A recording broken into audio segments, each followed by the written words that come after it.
going to get going. Welcome to the last session of day one. And now for something completely different.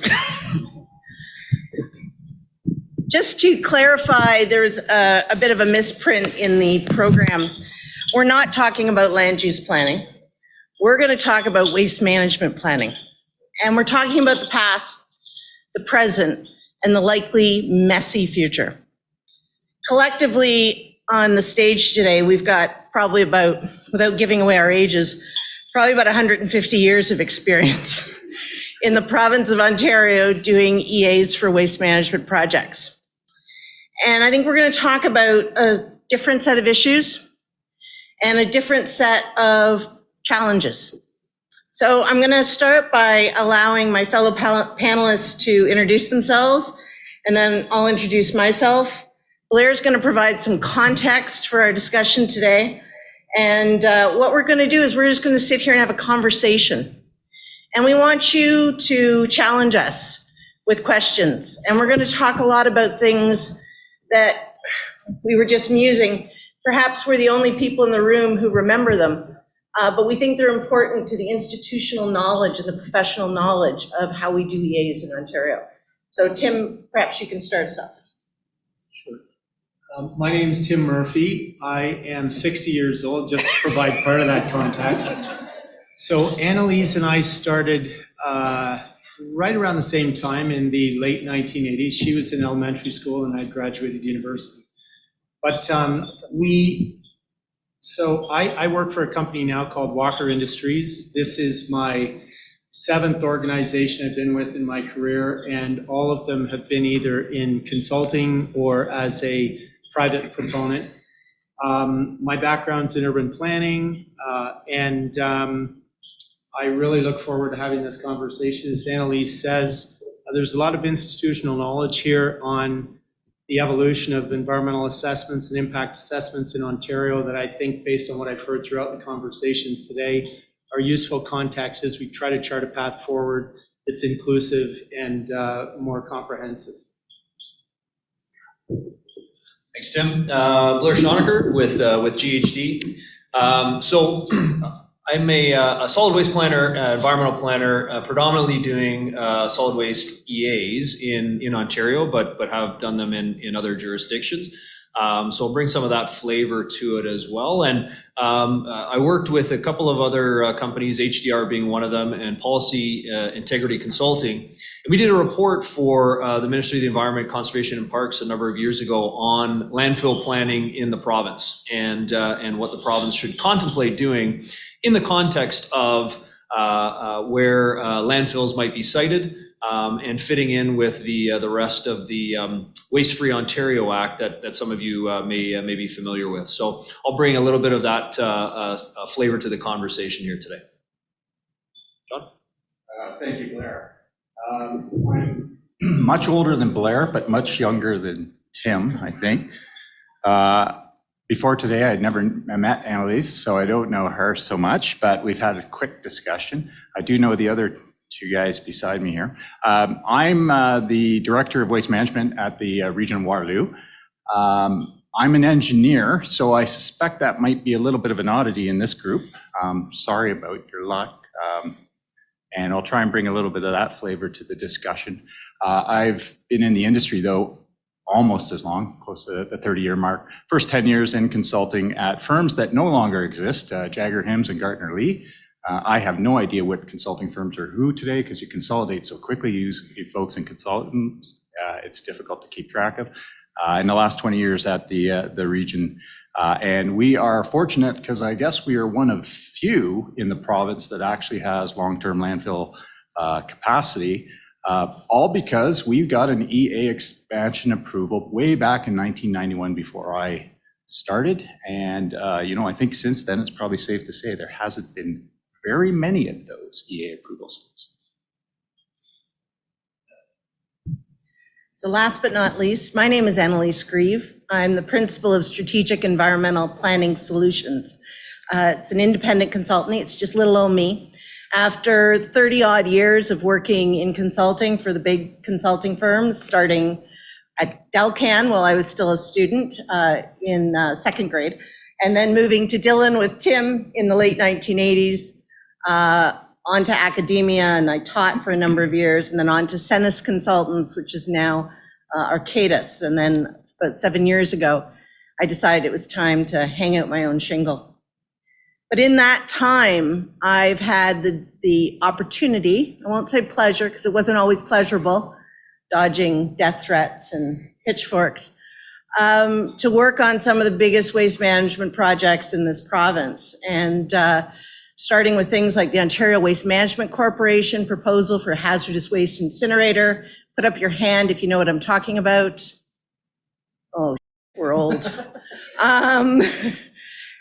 And going on to the Adams Mine, the Swisk and Sweep processes of willing host siting. Paul is shaking his head. Yay, there's somebody else older than me.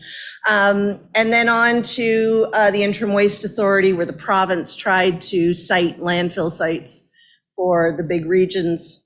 And then to today, where I've just assisted a very small municipality in getting their EA rewritten, an EA that unfortunately was not well prepared. And I've also had the pleasure of recently assisting Walker on one of their proposals. So a long history of EA planning and consultation and social impact assessment in the province. Blair's going to start us off with providing some context to our panel, and then I'm going to talk about some history. Perfect, thanks, Annalise. So I think I want to start the conversation by saying that we all produce garbage. I think we all know that. We try to do our best to reduce, reuse, recycle, but at the end of the day, there's usually that residual material that's left over. And in the 80s and 90s, the EA process was significantly influenced by the need for disposal capacity in the province of Ontario. And I guess I would say as well that, you know, the issue of disposal capacity in this province is nothing new. And we seem to run into a almost crisis mode, I would say, every about 10 years. When we exhaust the capacity that we do have in the province and turn around and say, uh-oh, what are we going to do now? Some additional context in terms of numbers. You know, we produce here in Ontario about 12 to 15 million tons per year of waste, and that includes residential, what you and I would put out at the curb, and is picked up for municipal servicing, unless there's a private contract. And then there's also the industrial, commercial, and institutional, or the IC&I waste. Okay, so about 12 to 15 million tons per year. And as of about 2019 in Ontario, we had about 144 million tons of capacity for approved landfills in Ontario.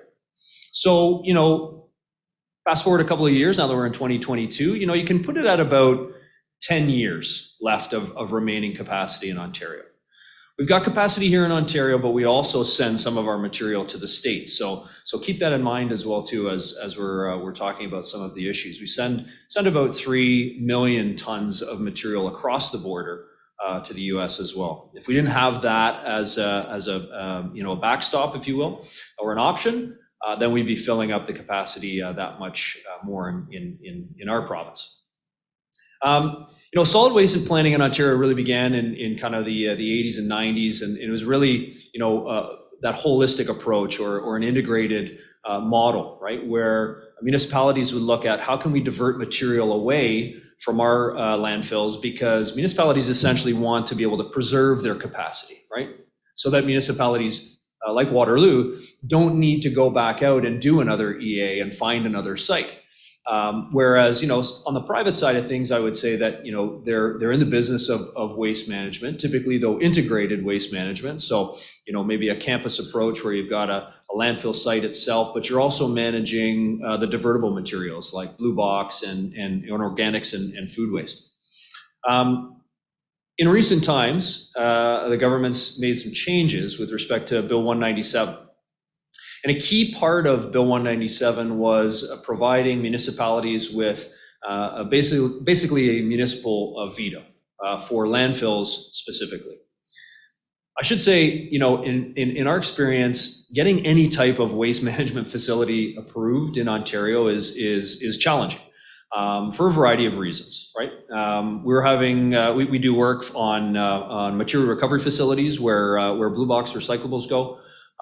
Some of those can be a challenge with public concern.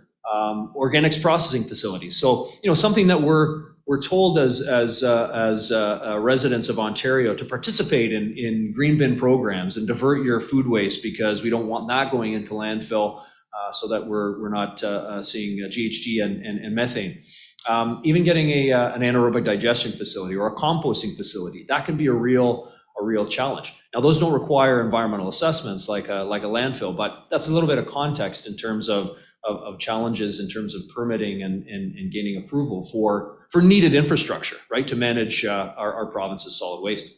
So Bill 197 put in that municipal veto as it relates to landfill siting, in that a proponent looking to site a new landfill is required to gain host municipal support for that new landfill.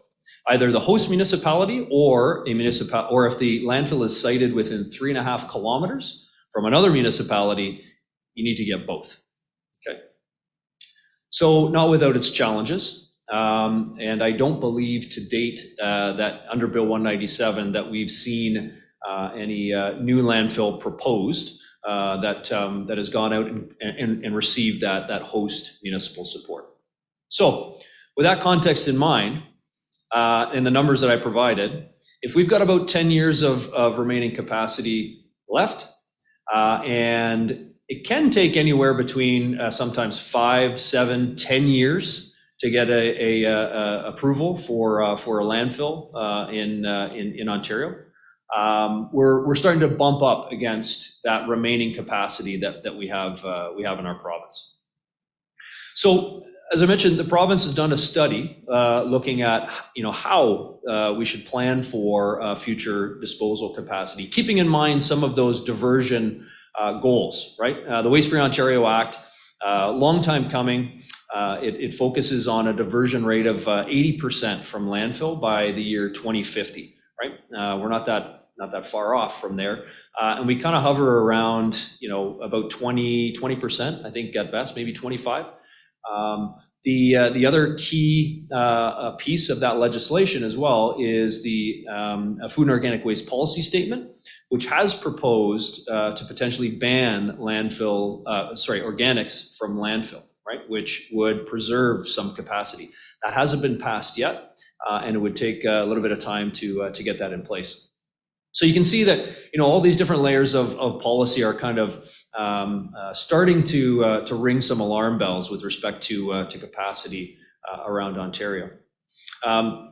Previously, some work was done, which Tim and Annalise are going to speak to, whereby landfill planning was looked at from a provincial perspective, right, and sort of that host municipal idea and notion. So, the context that I provided here is a little bit of a picture into the current state and kind of that discussion that we'll have here today. And Tim, I think you're going to give a little bit of an overview on the history, right? Oh, sorry, Annalise. Sorry, I apologize. Yeah. So let's talk about some history. Let's go back to a time far, far away. As Blair mentioned, a lot of the EA planning that was done in the late 1980s, early 1990s around waste management planning is the basis for how we do environmental assessment today. Back at that time, there was an entity called the Environmental Assessment Board. And the Environmental Assessment Board adjudicated the hearings over controversial projects. And basically, every waste management EA was taken to the Environmental Assessment Board hearings and was adjudicated. Out of those decisions came information and policy change that changed how we did environmental assessment. So the basis for how we do hydrogeologic studies today for EA proposal, for landfill proposals. How we do social impact assessment was defined in the hearing board decision on the Halton landfill. So I guess what I'm trying to impart upon you is the importance of how we've done EA to how we've done landfill siting and waste management siting. In fact, when Tim and I were at Dillon back in the late 1980s, it was required reading for every environmental planner to read those decisions and to learn from them, because every decision changed what you did for the next EA. I also want you to think about that at that time, how we did an environmental assessment for a highway project, for a transit project, for an energy project, was the same as how we would do it for a landfill project. There was no divergence in requirements based on the type of project being proposed. Back at that time, because of the crisis in waste management planning, a number of different approaches were tried. And they ranged from, oops, we really need a site, so let's force somebody to expand an existing site, to let's put out a proposal and see who's willing to site a landfill site, who's willing to take Toronto's garbage or Peel Region's garbage or Durham's garbage and manage it. So at the time, there were the major landfill sites for the city of Toronto, or what was at the time metropolitan Toronto, existed at Keel Valley, which is basically beside Canada's Wonderland, for those who are familiar with the Toronto area, and the Brock West and Brock North landfill sites in the city of Pickering. Brer Road landfill, which is beside the zoo, was just about full. And we were desperate for landfill capacity. So Metro Toronto went out and they said, who's willing? They got, I think it was 22 proposals. All but one fell off the table very quickly. Because when we try and find willing hosts, the question of willingness becomes who gets to say, when do they get to say, and how do they get to say in their willingness? And out of that process, the one project that remained is the Adams Mine. Now, I'm going to ask again, how many know what I'm talking about when I say the Adams Mine? Okay, we got 2 people, 3 people maybe. We're getting closer, we're getting closer. Adams Mine, for those who aren't aware, is an old iron ore, I think it's iron ore, mine site near Kirkland Lake. And a private development corporation called Notre Developments proposed to use that old open pit mine site to house Toronto's garbage. The proposal was for the Ontario Northland Rail Company to take it up in container cars and put it in the mine site. And there was a raft of proposals around it for education, capacity building, research, and other ancillary facilities that would support the local community. Kirkland Mine at the time being a rather depressed resource-based economy. We tried the willing host approach and it didn't work. And there is a book by a fellow named Gordon McGinty, who was the proponent behind the Notre Development Corporation, called Trashed. And for anyone interested in the story of the Adams Mine, it is his perspective, but it does go into what the pitfalls and the problems are when we try and create a willing host framework for a landfill or a waste proposal, and what happens to the societal and political risks as those things happen.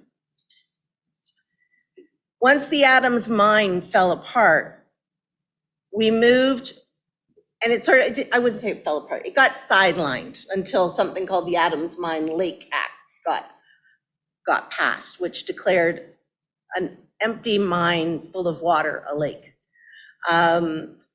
So in the meantime, the province stepped in, and as Blair mentioned a moment ago, the province of Ontario created a corporation or a entity called the Interim Waste Authority. So again, how many have heard of the Interim Waste Authority? Okay, we're up to about 6 people. This is why history is important. We learn the lessons of time. The Interim Waste Authority was created by the provincial government, and they were charged with finding landfill sites for Durham region, because by this time, everybody's running out of capacity.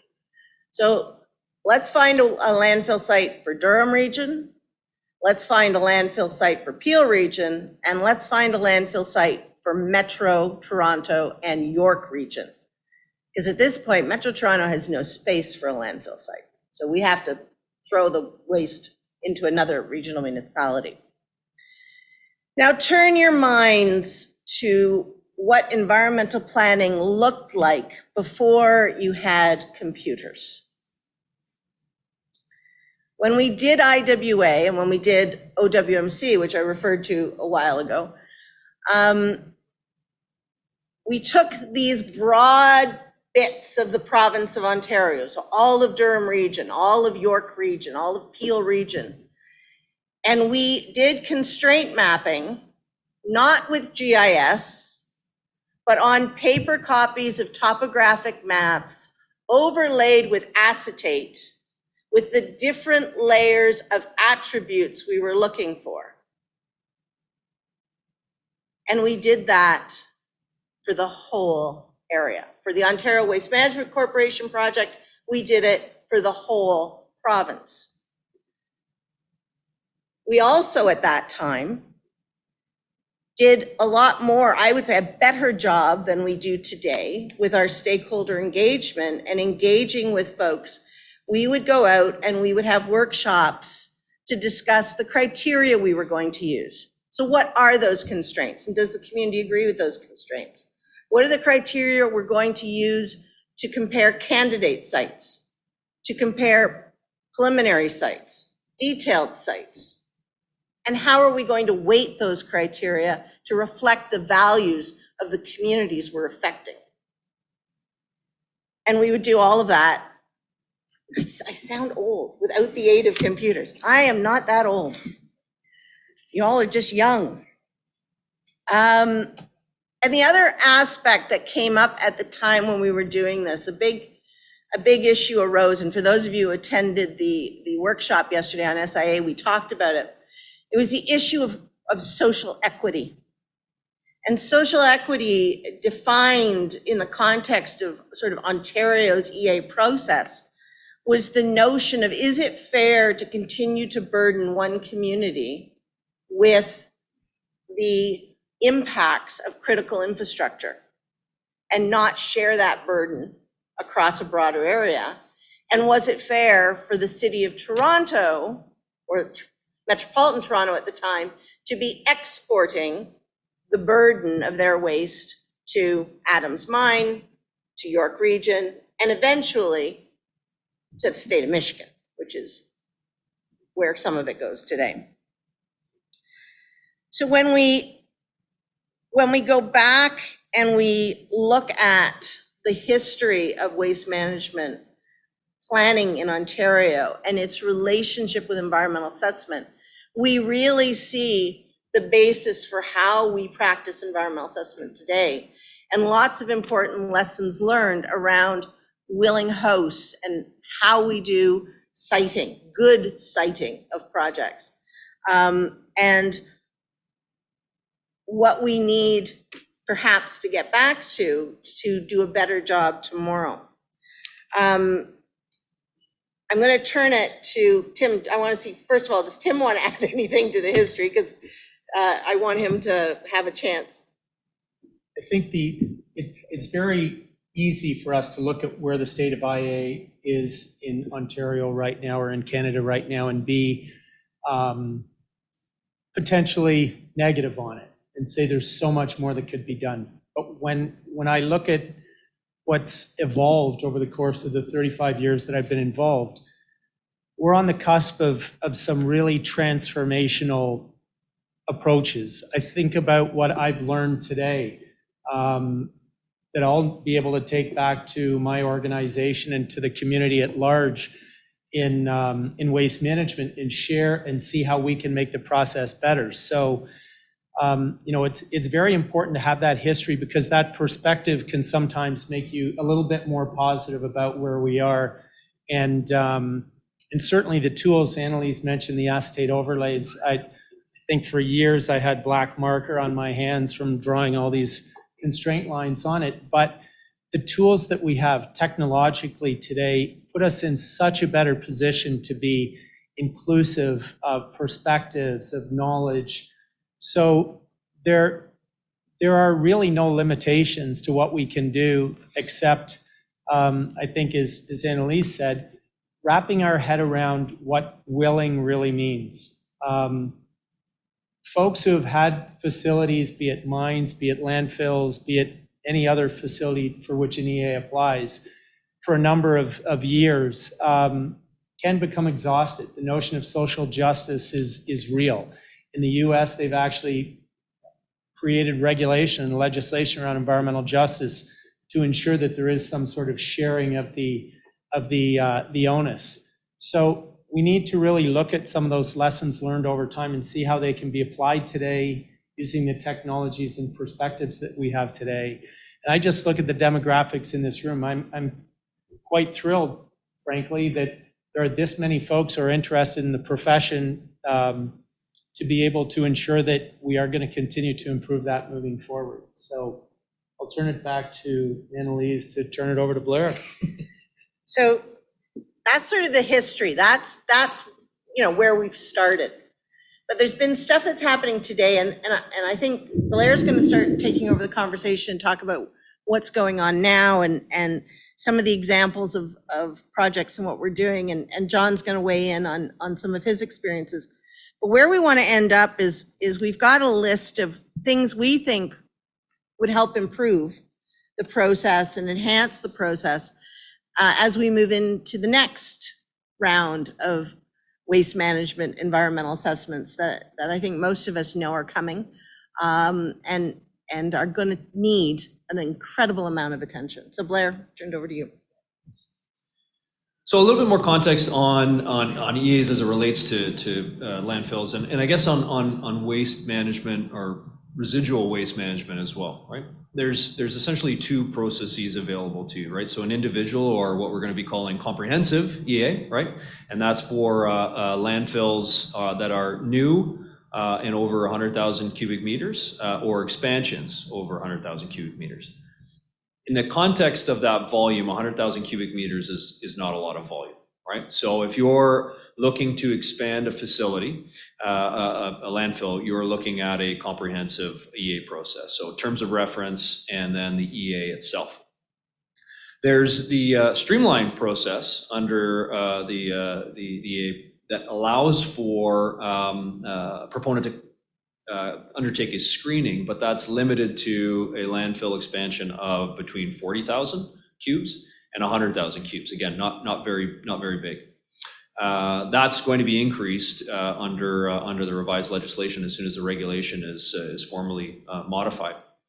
Another alternative is energy from waste, or thermal. But in that context, thermal is quite limited in Ontario. In fact, there's essentially two facilities, just for additional context. So there's the Emerald Energy from Waste facility that's located in Brampton. That is a privately run facility, is the oldest from a thermal perspective, permitted in the early 90s. But that only processes 180,000 tons per year. And then York Durham, the latest or the last sort of large-scale commercial thermal facility, joint project between obviously York and Durham regions, but that process is about I think it's 160, and they're able to go up in the future to about 220, 250,000 tons per year. So when you look at it in the context of 12 to 15 million tons per year of material being generated, and then you have less than 500,000 from a thermal. Not really an option right now in Ontario, and there's a variety of reasons for that. But a big part of it is cost, and just commercial viability, right? It's far cheaper, for example, to send material across the border to Michigan to be disposed of there. So until the price of landfill disposal comes up in Ontario with that option that's still there across the border, it's still going to be utilized. And I should say that across the border in Michigan, the material that's being taken there is not municipal solid waste, so not the material that's collected at the curb, and that's as a result of an agreement that was put in place with the state of Michigan and municipalities in Ontario. So just for that context. When we talk about Bill 197 and the changes that are happening there with the host municipal support clause, the question around citing a new landfill, if you are a proponent, is, do I want to embark on a 5 to 10 year process, a multi-million-dollar process from a study and consultation and engagement process with very little certainty that my project would garner support from a host municipality? I think that's a question that most proponents are looking at, whether you're private or a municipality that cannot cite a landfill within your jurisdictional boundaries. City of Toronto is a perfect example where you're not going to cite a landfill that's of a size that could accommodate the amount of waste that's being generated by residents. So that's the fundamental question: is, do you embark on that EA process without certainty in place? Is there the potential that a willing host municipality may come to the table? Maybe, but history has shown that may not be the case. We've talked about in the context with other proponents about attempting to get a willing host to sign on, but there's always the potential of an out clause as we have elections that happen on a cycle that don't run in tandem with when approvals may happen. So really the de facto policy, what we're seeing, the de facto policy in Ontario is expansion. You do not, under the legislation, you do not need to get that explicit sort of written host municipal agreement for an expansion. And so in fact, that's what you're seeing right now is a number of sites, whether they be municipal or privately run, is looking at how they can max out their existing facility. So still required to go through the EA process, certainly, but not required to get that host municipal support. John, I'm wondering if you can give a little bit of context on the municipal perspective on Bill 197 and landfill planning in Ontario. Sure, it's screwed up. So no, before I do that, show of hand, who resides in the city of Toronto and actually takes part in their residential garbage collection program right now? Anybody? Do you know where your garbage goes right now? Like the residual garbage? Just out of curiosity. Well, it could be. It's just a fair question because it's not, I know we're talking about EA processes here, but the reality is one thing that's missing from here in terms of this whole policy structure and the managing waste in general was the fact that the city of Toronto, when it ran out of options, had to go buy a landfill in southwestern Ontario in St. Thomas, a private landfill, Green Lane. And that's where the bulk of garbage goes. It's shipped down the road there, the residential garbage. And at the time, that's a very strategic maneuver on the city's part because there was very limited options, going back to this whole issue of trying to find a site. Just a point of context for anyone who's maybe not aware of that. You probably are if you drive by the site on the 401 and go by that area. You might realize there's a landfill close by. I'll leave it at that. So Bill 197, it's interesting. It's created a political nightmare in the sense of this host siting issue. The idea, the original EA process, or the one we knew before, going along, always had opportunities, in my view, or in our view, to have municipal input, consultation, if it was done right. And that could have been any, lower tier, upper tier municipalities, what have you. But let's face facts, it's gotten very political. There's A lot of the NIMBYism has gone in play here. And, I can understand, given I deal with politicians on a regular basis, that whole issue of, I don't know if I want this in my jurisdiction. It's gotten very complex. I work for an upper tier municipality. We have carriage of waste collection in the area, and we have disposal sites and do all those services. We're fortunate, but we're also a 2-tier municipality. And when you look at these, when they talk about host municipalities and defined, it's the area municipality, it's the local, smaller municipalities that are actually defined, through the Municipal Act, that are the ones that have say. So it can get extremely complicated to try and get, and Blair had mentioned before, 3.5 kilometers from the landfill or proposed landfill site to a municipal boundary. You can have 2, 3, 4, 5 lower tier municipalities that you have to get them all willing to say yes to this. So it's a difficult process that I'd say has just been politically motivated, that in fact, I in some respects tends to counter, I think, a lot of us, and I better be careful what I say here, but maybe not. Different colors of government that are in at the time in the province have different ways of how they look at working out there. And, it kind of doesn't actually align with the current provincial government in many respects, because it does seem to put a lot of control back at a municipal level, and you could say anti-business, I guess, for lack of a better terminology. So there was lots of confusion, I think, at a municipal level when we saw this. At the same time, when it came out, I think there was recognition that, like any piece of legislation or tools or criteria requirements, it's not a bad thing to revisit and look at these issues. So this bill, and I know from our own perspective in our own municipal council at a regional level, they had a lot of concerns with it because of that notion of, we have carriage of waste for the region, but one of the lower tier municipalities in the area, if we were going through this process, could kibosh a program that's for all of us, and you get a lot of that infighting. But the recognition was there that, back to the province, that it wouldn't hurt to take a look at this and look at this whole issue a little closer, and where specific things are lacking. And I think we've heard a lot about it already, and we'll hear a lot more about it.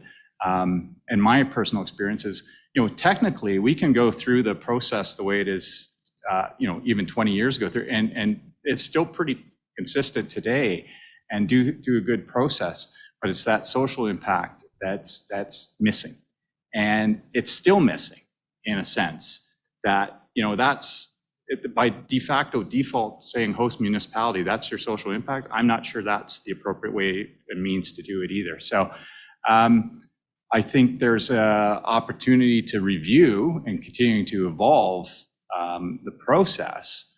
But there is a legitimate concern out there. We've heard it from private sector, and I think a lot of municipalities as well, that given the current bill, the way it's set up, that, and again, Blair alluded to it, I don't know if we'll ever see another landfill sited, a new greenfield landfill, just because you'll never get that willing host.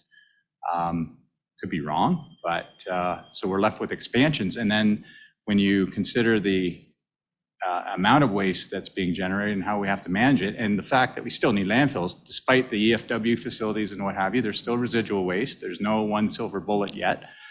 Hopefully it's coming. We still need landfills to some extent to manage that, what comes out the back end of that pipe. So it is problematic, and it's created a lot of consternation at a municipal level. I'm lucky, I'm thankful our municipal government kind of took a step back and said, yeah, we'll look at it, but we're not gonna jump all over this and say, yes, this is the best thing ever. We should look at lockstep with reviewing the entire environmental assessment process. So I want to ask a question, and I think it's a bit of a philosophical question for the folks in the room to think about, but perhaps the other panelists can reflect on it. With Bill 197 and the the requirements for agreement from adjacent municipalities, we set a different standard for a piece of critical infrastructure like a landfill site. But how different is a landfill site from a gas-fired generating station, a nuclear power station, a sewage treatment plant, or any other critical piece of infrastructure that we plan? And what happens when, or if, these requirements were extended to quarries, to generating stations, et cetera? Does that make sense? And we're at a point, and maybe I'm talking to the MECP here, we're at a point where we have dramatically different EA requirements for different pieces of critical infrastructure. Is that where we should be? Yeah, that's a good point, Annalise, in the context of, if you sit and take a look at some of the policy documents that, will influence the plan and ultimately down to the project level, you'll note that there's commentary on transit, on water infrastructure, on wastewater infrastructure. Specifically, if you go and look at the growth plan for the Greater Golden Horseshoe, I mean, that's a great example of going and even doing a search of keywords. And waste is shows up maybe 2 or 3 times in that document. And yet it is a piece of critical infrastructure for municipalities, and quite frankly is reflective of growth. The population in Ontario, I'm just trying to find my numbers here, population is estimated to increase by 4.6 million people from between 2019 to 2046. And some of the growth plan objectives barely even touch on waste generation and what we're going to do with the waste that's generated in some of these key growth areas. So it's a significant gap in terms of addressing it at that higher level policy, and then how we're actually looking at how we're going to evaluate the critical infrastructure as well. I mean, I'll throw out the notion of strategic EA, right, which we kind of do in an ad hoc basis here in Ontario. Back in the 80s and 90s, there was a requirement to do municipalities to do solid waste management plans.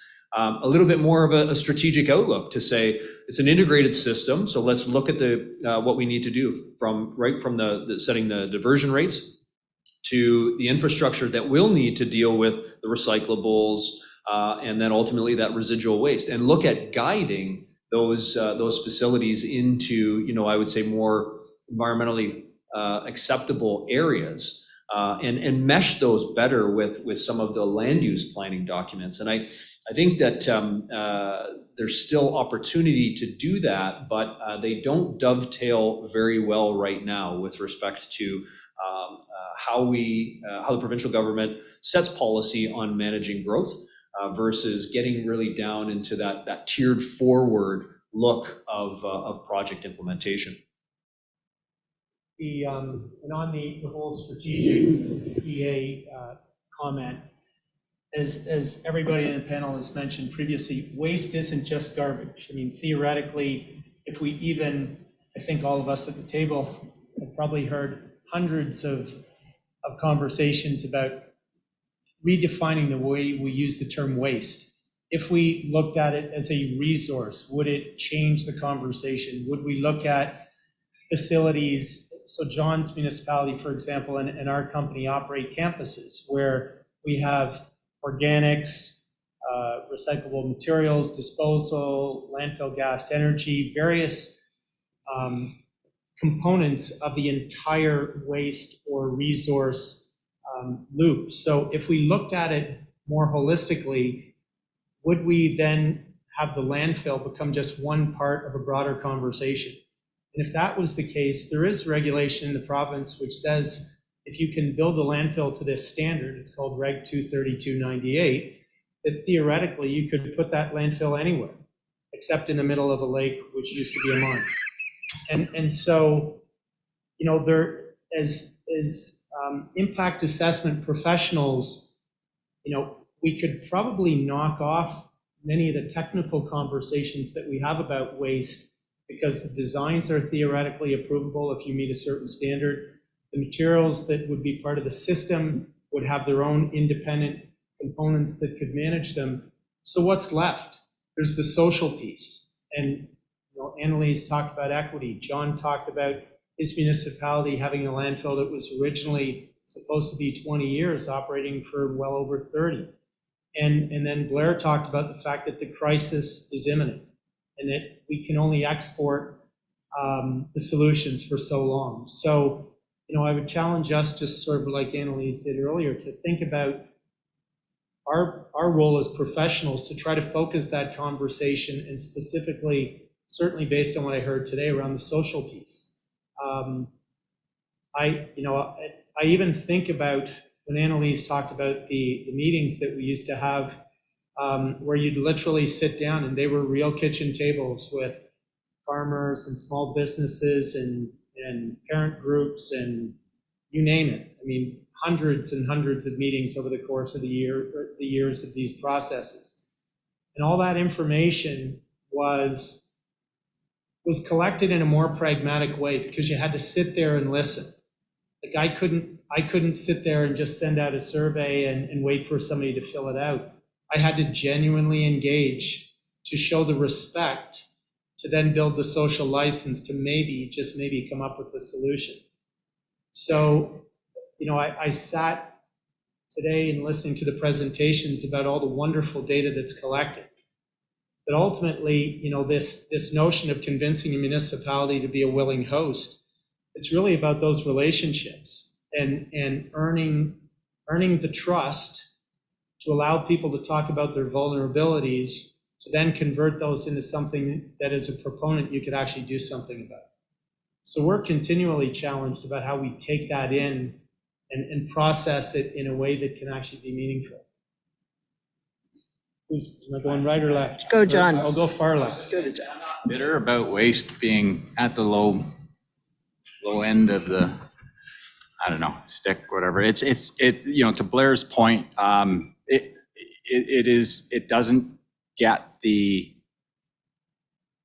fanfare that, and for many reasons, transit, water, all these other things. And unfortunately it should, because it's as critical part of infrastructure as everything else. And to the points of the strategic side of things, when we look at the campus or we look at the entire programs, it's not just all about the landfill. Yeah, it's one component, but there's many components there that need to be addressed. And unfortunately, we're finding ourselves too many times that it comes to a critical point where then you have to try and solve a particular piecemeal issue as opposed to a larger issue. And that's where the focus should be. But the social impact, there's no doubt that is we've learned ourselves both the hard way and the good way of, including our residents, including stakeholders close to the landfill, not only through the EA processes in the past, but every time we look at our certificate of approval and any changes we've made. Blair noted, when we had our EA approved in 1991 for expansion, it was supposed to be completion of the landfill by 2008, plus or minus, based on fill rates at the time. But due to many good reasons, diversion, recycling, everything's taken off, done a lot better. We've learned, and we've promoted and done a lot of good things to get materials out of the landfill. We've extended the life of the landfill, and it's a great asset. But we've had to also maintain that relationship with and it's no different than when you're doing an EA process of having those open lines of communication, and through our liaison committee meetings with our residents and through our politicians. You have to do a lot of work to keep that going. And what we've seen is that sometimes you get that conflict of mixed use land use planning. It's difficult. So we're I think constantly, whether it's something like Bill 197, economic growth in any community, we're always having to evolve and look at a new way with land use planning. That how can we have different types of land uses or uses in general work compatibly together?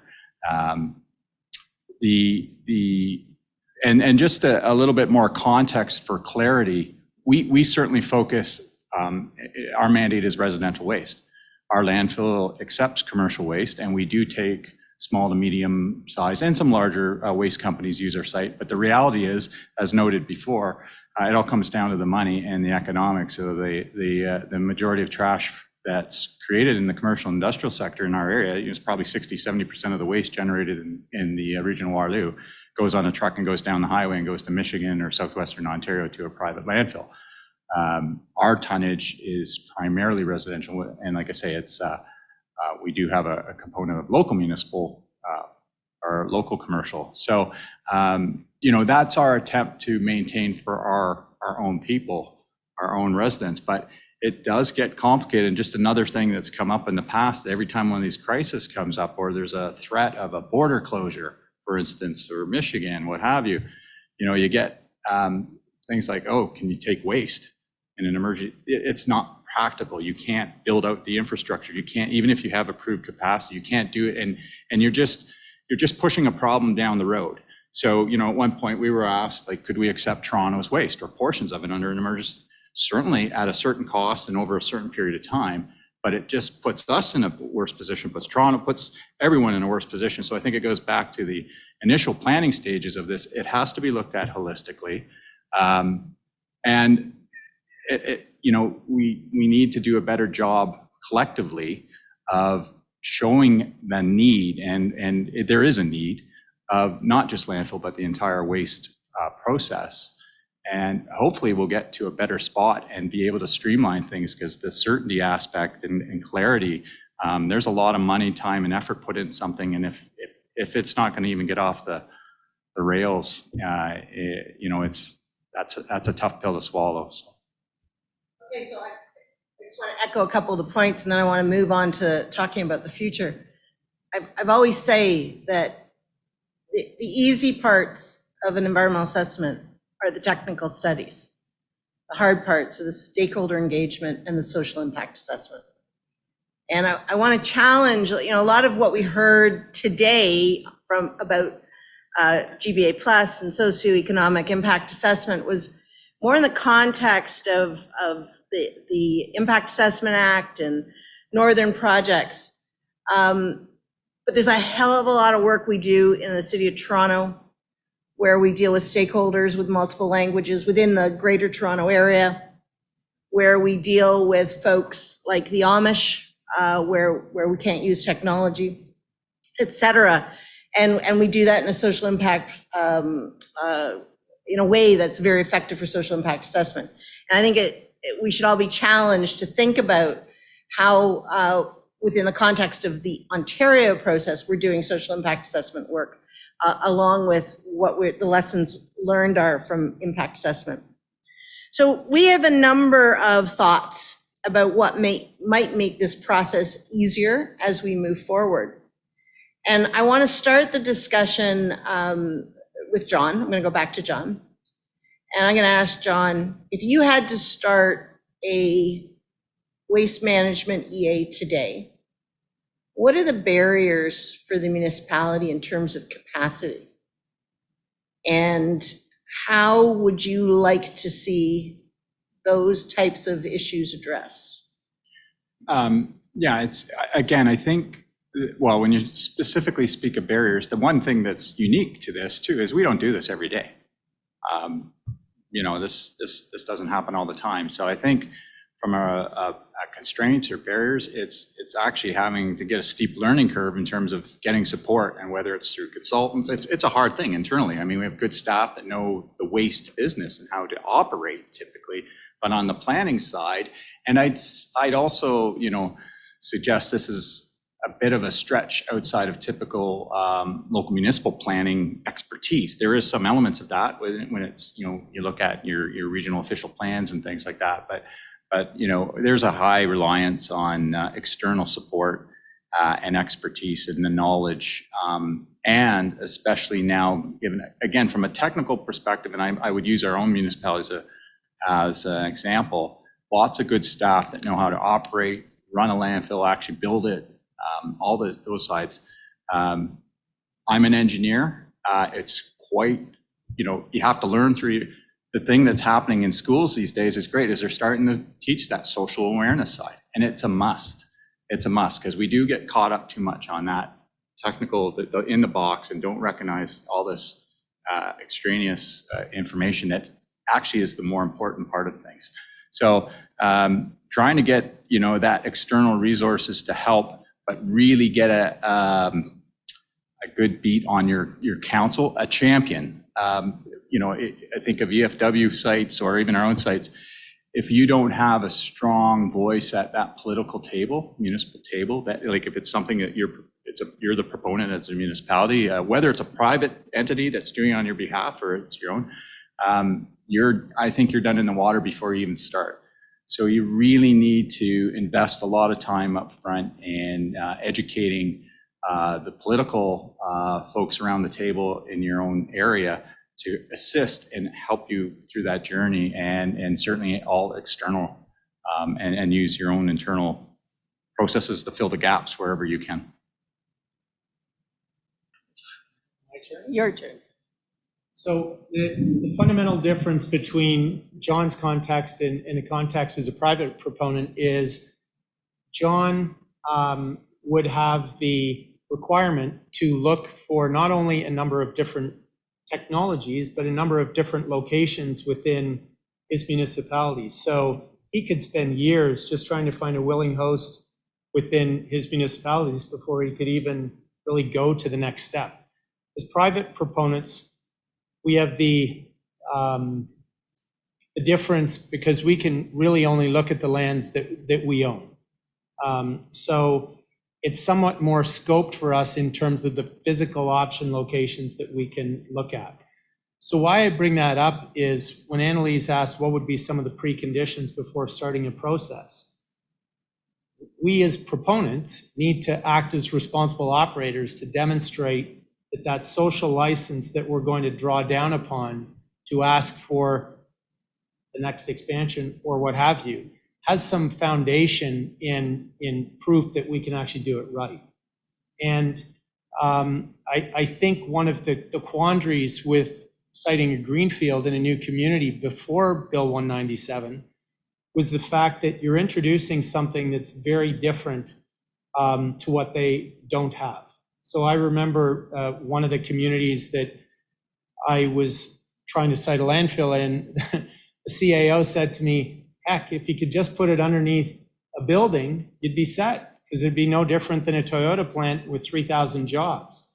But because it's visible, because it emanates other environmental attributes that make you know it's there, it's much more difficult. So you really have to use, before I did anything, I'd want to ensure that at least the social license to operate was established.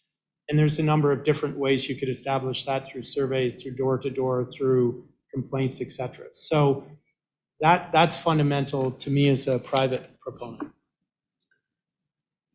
So I'm not going to ask Blair because he's a consultant like me, but I'm going to ask a different question. I'm going to ask each of you to indicate how you think the EA process needs to change to make it easier to approve waste management projects in the province. And whether easier means certainty or easier means timeliness of approvals, I leave that up to you. But how do you think EA process needs to change? Since you went first last time, Yeah. I'll go first. So certainty was the word I was going to use. The current EA process, at least for landfill planning and waste planning, requires you to look at different alternatives too. So just think if, I was trying to think of a context up here, so I may not use an analogy. Think of yourself as a citizen who hears for the first time that somebody's thinking about situating a large landfill near your home. But before they can actually get to the discussion about the landfill, they also have to take you through the process of waste diversion, EFW, et cetera, et cetera. So you are months, if not years, into the dialogue before you even get to an actual project to begin to assess. So the certainty that Annalise is talking about, which would lead to maybe a more effective, efficient, expeditious process, is to actually begin with the end in mind, to enable the proponent to come out to show through the life of the landfill, because in this province, there is no limitation on what they call post-closure. So after you've filled it up, covered it up, you as the proponent, John as the proponent in municipal context, we have carriage of that for eternity, theoretically. So I think about some of the conversations even around 7 generations, 150 years. It's one of the few pieces of infrastructure that actually has that as an obligation. So we need to be able to bring that to the forefront at the outset. So some of those debates about what's it going to be, how long is it going to impact me, et cetera, those can be on the table so the conversation can be focused on managing those pieces. Yeah, I think on the certainty side of things, I already talked about it in the context of Bill 197 and what that does from the perspective of new sites. And I would say that the expansions that you're seeing right now,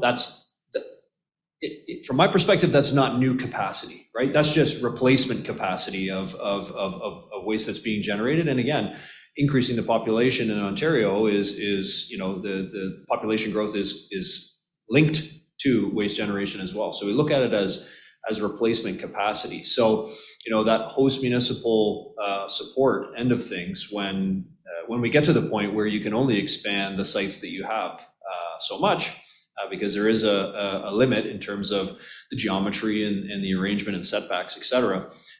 What do we do from that host municipal perspective?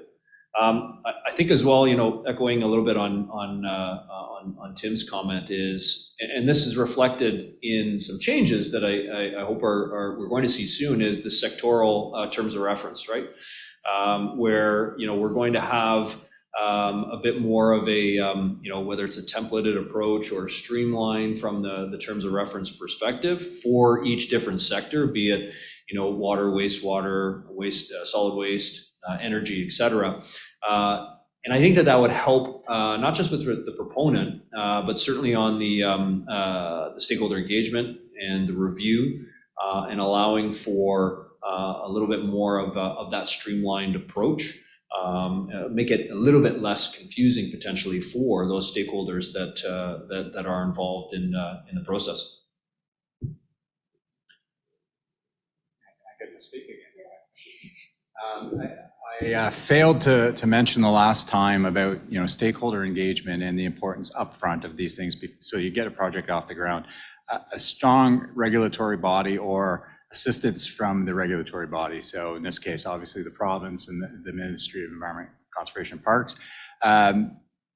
Those folks need to be supportive and understand the process as well. So I guess it's just, we've learned through doing master planning exercises, all sorts of small program, big program, that investing more time upfront and going out to the people that are likely to be impacted or will be impacted, and maybe they won't be impacted, just as even as a courtesy, is extremely important and breaks down some barriers before you even start the process.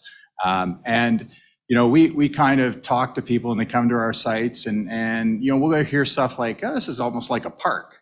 Well, that's what we want to hear, because that's what we're going for. I mean, the landfill is one component of it, but there's all these other elements there. And, we expend an additional amount of money and time to ensure that, because we know of the community engagement side is so important.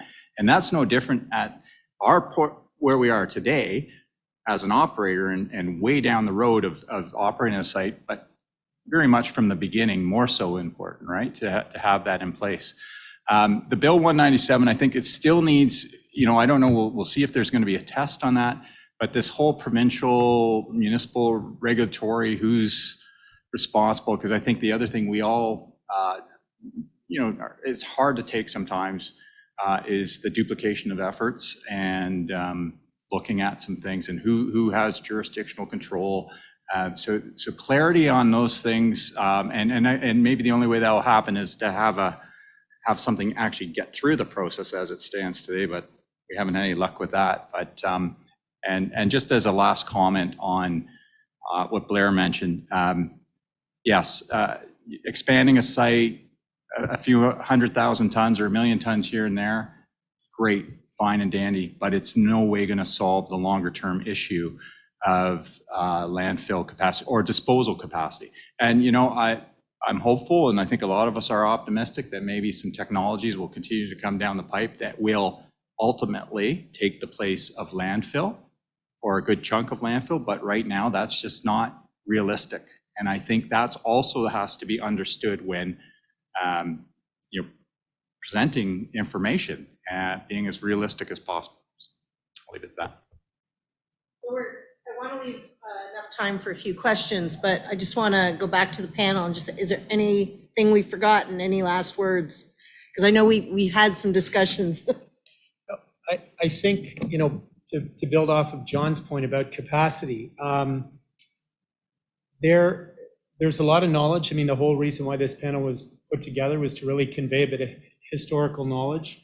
There's a great deal of opportunity for all of you who are in this room to contribute to the solution of this challenge from an IAEA perspective.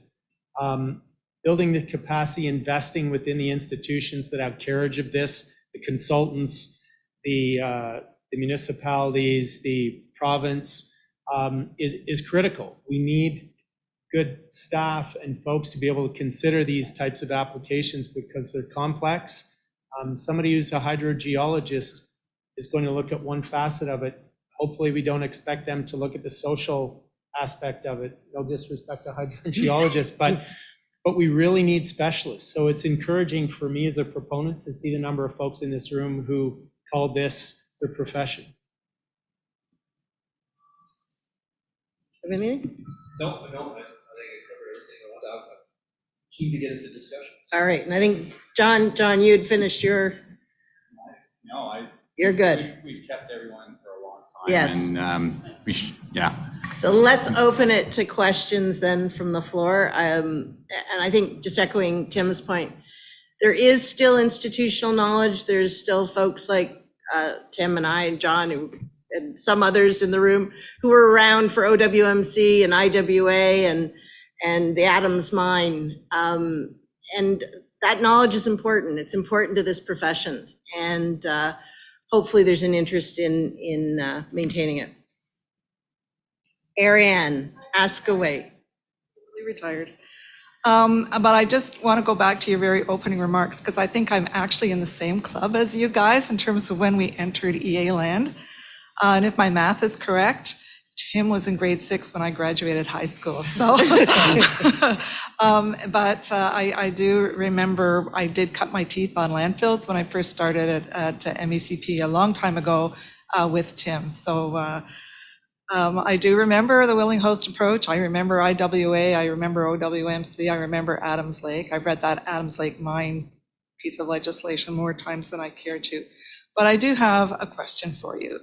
And going back to the original willing host approach, it was actually a process, right? It was a stepwise process. There were, was open to everybody, and you could opt out as you went along, and you ended up with a small group or one willing host, right? Adams Mine or Kirkland Lake was one until it wasn't, right? So thinking about that old willing host approach, and it didn't work, but thinking about the reasons why it didn't work, there were elements in it that were actually not too bad, right? And then given Bill 197, there's a willing host section in that, but to me, it seems like it's more a veto than an actually, hey, we want to be a willing host. So my question to all of you, or whoever wants to answer this, are there any elements from that old willing host approach that you could think about that you could apply to whatever this process is under Bill 197 to change that a bit more from a veto so that a municipality can just say, no, I don't want it, to where they should actually even be considering it? Who wants to start? Wow. Go ahead. That's a big question, Ariane. It's $1 million question. You wanted me to ask you a question. I would only give you a good question. I think there are aspects of the original willing host siting approach we are using today. And just a reminder to everybody, NWMO, the Nuclear Waste Management Office, is undergoing a willing host siting approach, spending millions of dollars and years and years and years doing it. We may not have that time for landfill sites, but there are aspects of that original approach that I think are of value. I think if we ask communities to come forward that they're willing to have these kinds of facilities or consider having these kinds of facilities, I think to start having the discussions about what that means to them, about where those opportunity sites are. To go back to Tim's point, from a private proponent's perspective, the land availability, for example, what the characteristics are of the site, and to start talking about what the benefits might be and what the social license social license to operate might look like. I think the notion of social license in some respects could probably be traced back to a willing host. Because remember, social license isn't, yes, we embrace you with open arms. Social license is, we are willing to accept that you are here and that you are going to operate within a certain set of standards, and we'll hold your feet to the fire when you don't. It's a very different way of looking at it. So I think there are aspects we could do. We've also had successful willing host siting approaches in this province for jails. How many know about that? We're back to two of us, yeah. There was a willing host siting approach used to site jails in the province of Ontario, very, very successfully. But a jail is different from a landfill site and didn't go through an EA. And I think that's a big difference. The big problem with a willing host siting approach is, as was alluded to, is election cycles. Because you can have a community that is on board and then the tides turn and a whole new council gets elected and support falls apart. That's why she's the facilitator. You took the words right out of my mouth on a whole bunch of things. So Blair? No, I mean, I was going to reference, as you said, the NWO process, but that's, who's running that, who's in charge? Is there a body, a provincial body that would be put back in place, right, to facilitate that? How long would that take? And then again, you run into the political aspect of it, right? So, I agree that there's the potential that's there. It's just, would it be able to function in the current political environment? To note that every EA decision is ultimately political, right? Anyway, if nobody else, then thank you very much. It was actually really refreshing to have a Southern Ontario example. Thanks.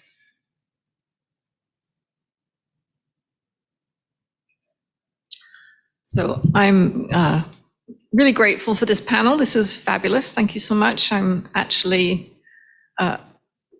I don't know, I should be more worried now I think about Southern Ontario than I was before. So one solution, to be trite, is 197 gets repealed. Things like that have happened quite regularly, so that's a possibility. But I'm curious, I think it sounds like the low costs actually continue to bias landfill processes. And two words I didn't really hear you talk about is a circular economy, which Mark Winfield spoke to this morning. Why is that not even a concept? And then the willing host, the veto, it's really about consent. And I haven't really heard that either, but we've got lots of examples in which consent, which is not a one-time shot, which is not like, you keep talking about political cycles, but the communities are not going away, whether you're an Indigenous community or the region of Waterloo. So it's actually, again, how do we have conversations about consent? And some of the social things you were talking about make sense, like cups of tea and visiting people. But why does consent look different for a landfill compared to a gas plant? And just to that point, I guess there wasn't a question in there really, but COVID like, it seems to me that until someone says, we're not going to take your garbage, you're not going to figure it out. And I don't think, as much as I want to think EA is about planning and being thoughtful and creating those spaces, I don't know that it's got the tools at this point to be able to do that. It's like when Michigan says no more garbage or COVID shuts down the border, then we'll have to talk about how it gets imposed on people. And so, back to this idea of consent, are we really in a consent process when things get really dire, which it sounds like from your predictions about when landfills are actually going to be done. So there's a bunch of ideas in there, but thanks very much for this provocative conversation. Thanks for the comments. The notion of circular economy is very real in the waste space, and so when we were thinking about the focus of this discussion, to focus it on landfill really relates it directly to EA, but to Blair's point about strategic EA, that kind of approach would further enable the conversations about circular economy. There are vehicles. We have a campus down in Niagara. If you go to the outlet mall, we're just next to it. Hopefully you don't know we're there when you're at the outlet mall. But the facility has vehicles coming in, bringing compost, bringing biosolids, bringing residual waste, bringing material to be recovered. And it truly is an integrated facility. John's facility is the same. It requires a certain scale, though, of inbound material to be able to make those financial investments viable. So it's not possible for every community, and therefore it sort of bridges into that consent piece where, because the fixed capital cost is so significant, the notion of starting something new somewhere requires a significant capital investment up front. So there's a likelihood that even without Bill 197, that expansions would continue to be the focus. Yeah, I mean, I'll just say as well, I think, the Waste Free Ontario Act is transformational for the province, right? Which talks about the circular economy approach. But traditionally, we as a province have not been able to move the needle of reducing the amount of waste and recycling as well, or diverting. John can probably speak to what it is in Waterloo. Municipalities typically have very, very good diversion rates, in the 60s and some in the 70s in terms of blue box materials and green bin organic waste. It's the IC&I, the industrial, commercial, and institutional, that drags down that overall number. And some of that policy is changing now, where there will be more of a focus on the IC&I sector. But again, it's a big wheel to get that wheel to turn a full turn in order to get to the diversion targets of that 80% by 2050. Yeah, I would echo that. This goes back to the whole, and circular economy is definitely the term. Whether you want to use that, there's all sorts of terminologies, but it's front and center. We have a blue box full producer responsibility transition for those that may have heard about it and those that don't. I don't even want to get into the complexity of it, but it's coming down the pipe in 2023, and it's a separate piece of policy and regulation that's basically taking the blue box program, the residential blue box program, and handing it over to the private sector. Those that produce the waste are now responsible for the circular economy with respect to the products that go in your blue box as you know it today. There are some concerns with how it may go and how it will be run, but we're kind of trying to be optimistic about it. That's one piece, the food and organic waste policy that Blair's referred to. But what I see with those things, and it's kind of the same thing with, okay, we got a landfill EA, but we've got all these other instrumental, important parts of the waste process. They're all done in piecemeal. And it's throwing a dart over here and throwing a dart over here. So this will be great. And I think sometimes it's not well understood what potential unintended consequences happen when you focus on one area. I'll use the blue box program as an example. The objective to recycle more or actually get to a point where you're designing better for the environment and getting rid of certain plastics or certain materials that we certainly don't need. Some we do.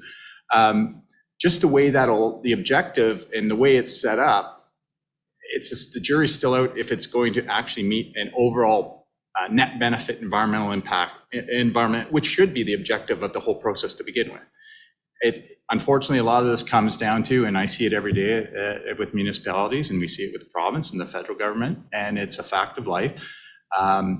expectations grow year in, year out for constituents, customers, for everything we do and every service we provide. And there's only so much money to go around, and it's okay, what takes precedence? The added interesting thing about waste, I find, versus say wastewater, water supply, transportation, I mean, is we don't have a monopoly on it because of that IC&I commercial side of things. Our mandate is typically resident. Yeah, we do dabble in the commercial side, and waste is waste. So we've expended an inordinate amount of time, effort to get, and we're about 63, 65% residential diversion rate by the way you calculate it today. The real, low-hanging fruit is in the commercial sector for some of those things from a perspective of circular economy, but the tools have to be put in place and enforced in order to get it to work. And that's where some of the frustration lies, because we're kind of moving a pendulum. But I kind of see it as waste is waste. We got to look at it holistically. And it's the same thing as landfill is just a part of a bigger waste management process. We have to look at it holistically. Let's move to the next question. I just wanted to bring up that a lot of people from even in this room, I think, come from lower tier municipalities. So our garbage processing is like Buddy down the road picks it up and they dump it at the dump and that's it. Like there's no process. So I come to Toronto and I'm like, wow, look at all these awesome programs. And there's organic matter and the blue blocks and whatever, all this other stuff. So it would be, I think it's a larger question than just EA processes and how to get a yes. It's more, what is the province doing to back up private institutions that are wanting to establish these businesses in other regions? And Kirkland Lake, the Adams mine is still brought up to this day. I don't think you should ever try it there again.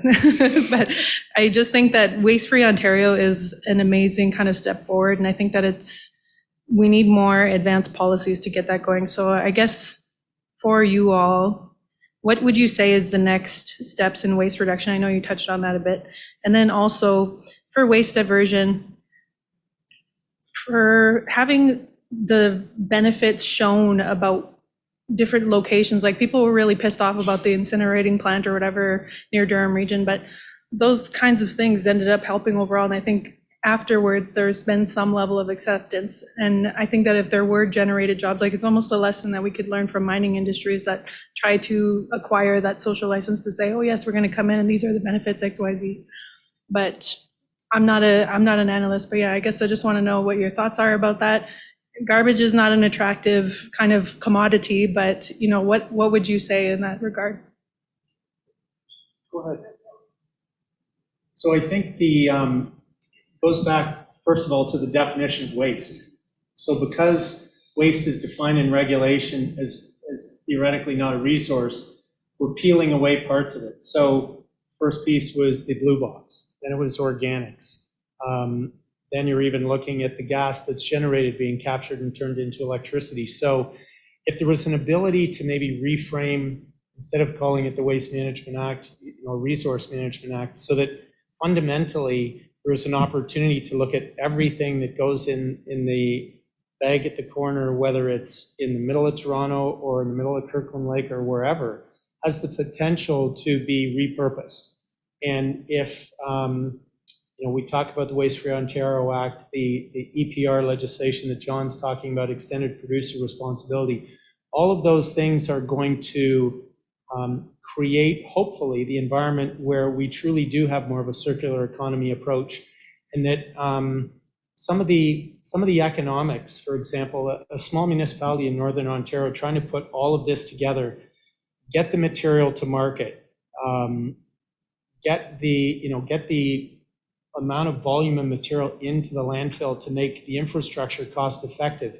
They're all barriers, but if these new pieces of legislation can help drive down some of those barriers, start to make the economics more viable, then I do see a brighter future for what we're trying to do with waste as a resource as opposed to just waste as a residual. And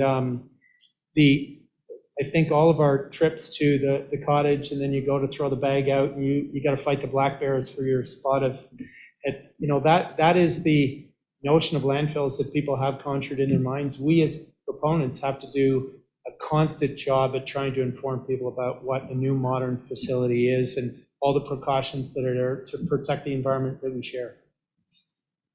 Anything else to add? Okay. Thank I you. killed it.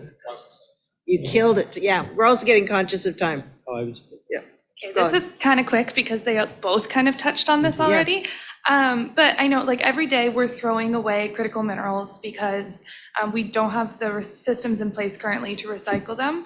And I know there is a bit of talk, at least in the mining sector, about potentially down the line mining landfills and kind of regaining those critical minerals that have previously been thrown away without actually having to extract fresh ore or go into a fresh area. Do you think is that something you have ever discussed, or do you think it's potentially something that could maybe change the dialogue around landfills and kind of contribute to that resource perspective as opposed to waste perspective? So I'm actually dealing with a project right now. It's a trail.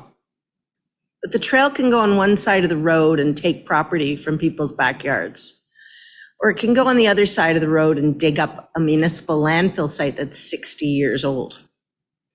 And 60 years ago, think back to what your grandparents, my grandparents are, 1920s, what they put in the trash compared to what we put in the trash today. There's a lot of nasty stuff we're potentially digging up. So I think that's one aspect. The other aspect is when a lot of the landfill sites that might have that kind of waste in it were operational, they were relatively remote. I'm thinking of Keel Valley, I'm thinking of Brock North, Brock West, Brer Road landfill, all around Toronto. Those are now butt up against residential neighborhoods. And I can't think of the communications around, by the way, that property that you've been using to walk your dog, we're now going to dig it up to mine the waste. It's going to be just as difficult as the conversation we've had to put the waste there in the first place, my perspective. For a juxtaposing position, there are some opportunities, albeit very limited, but there are some opportunities with industrial landfills in this province that as technology has evolved over time, who knew that a large industrial landfill that was considered largely unremediatable, if that's a word, contained a significant amount of material that would be required for the production of lithium-ion batteries. So all of a sudden, what was the liability turned into a multi-billion-dollar asset based on what happened in the world generally. Elon Musk would probably take credit for that too if he could. But so I think we have to be alive to these opportunities.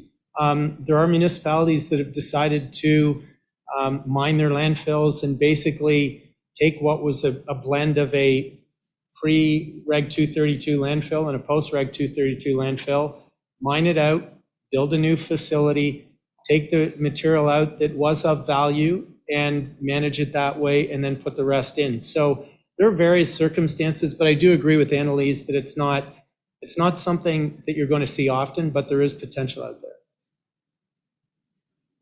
Yeah, no, I agree. I think the examples we've seen is municipality looking at it as risk and reward. The Pan Am Aquatic Center, right, in Toronto was an old landfill that was, they were looking for a piece of property and thought we can take this liability off of our books by remediating and building a facility. They've done that in Durham region as well too, where instead of having it on the books, as Tim mentioned, you have to manage this in perpetuity. Well, why not take the monitoring costs off the books? We'll pay for the remediation and turn it into typically an apartment. So it's kind of a risk and reward. Those are more on the municipal side of things. So you're probably not going to get the same kinds of materials that you were talking about, Tim. And just quickly, I'll add that these points are bang on. I mean, City of Barrie is a good example recently where a reclamation of a portion of their landfill for additional capacity that they'll need for the foreseeable future, but they took advantage of that opportunity to upgrade the site to a more modern landfill and also take advantage of some of the commodities that are there that they can use.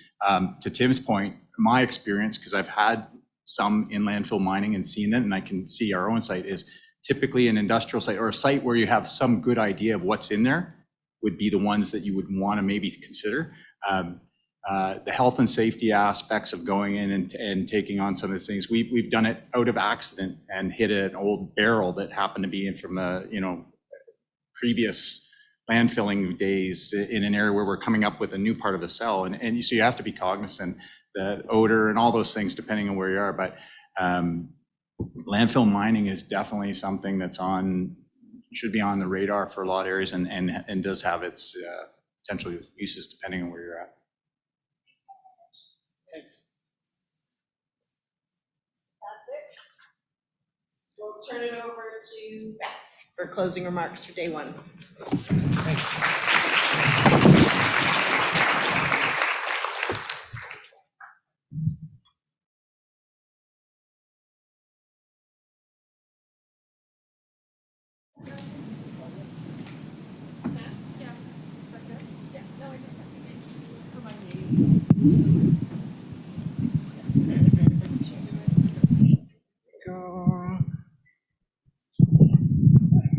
Yeah, you know me. We've been sitting together all day.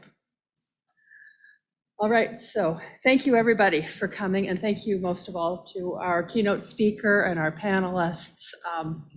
I definitely have learned a lot. I appreciate everybody's time. So in our closing session, I would like to ask you to grab your pen and paper or a computer and write down what I'm about to say. So while you're doing this, I'm not kidding. Okay, I got some of my staff here. They know I'm actually looking at them. Bill, they're getting their pens and paper. Not kidding. Okay, while you're doing this, what I would like to thank our committee to whom you were introduced this morning. And I would like to especially thank Cheryl and Angela, who have spent countless hours over the past year making this event possible. And I'd also like to recognize our fabulous support in AV, IT, and York University. So now that you're ready with your pens, here goes. Beth's top 10 list of what we've learned about back to basics and EA planning today. Okay, write it down. Equality to equity. Assess, assess, assess. Impacts, health, social, economic, socioeconomic, sustainability, GBA plus, risk, natural environment. 3, justice. Recognizable, distributional, procedural, and let's not forget social and environmental. 4, life cycle theory, sustainability, circular economy. 5, mitigation, evidence-based policy, need for secure infrastructure, collaboration and consensus, knowledge, listen, learn, understand, and finally, clear and concise direction, support from regulatory bodies or bodies. I'd like to invite you to discuss what you think about today's OAI learning and back to basics at our Drinks and Nibbles or Nibbles and Drinks social event. And that's tonight following this over at Black Creek Pioneer Village. So in closing, I also have some instructions. So the first is for those of you who have registered for tonight's social, if you could meet me out front of this room over by the tables, we can walk there together. It's about 10 minutes away. If you want to bring your car, Google Black Creek Pioneer Village, and you can park there, but there is a small charge for parking fee. If you're taking the TTC, Black Creek Pioneer Village is located really close to, you guessed it, Pioneer Village Station. And I want a little sidebar. It's called Pioneer Village Station because we advocated for that during the EA process and TTC. They changed the name from what was going to be Steeles West. For those of you who haven't registered for our social, it's free with only a small charge for alcohol, and there are a few spots left. If you're interested in coming, please go and see Sue at the registration table right away. Tomorrow, we'll see you in this room for coffee at 8:30, and we are starting right on time at 9 a.m. And then on Friday, TRCA is hosting a free and in-person workshop for the OAIA conference participants where we will see life cycle theory, sustainability, and circular economy in practice with a guided tour of TRCA's new administration office. This will be followed by lunch, a guided tour of Black Creek Pioneer Village, and a workshop where we will be implementing what we've learned about social impact assessment. Again, if you haven't registered yet but would like to come, there are a couple of spots left, so please see Sue after the end of today. Thank you and have a great night.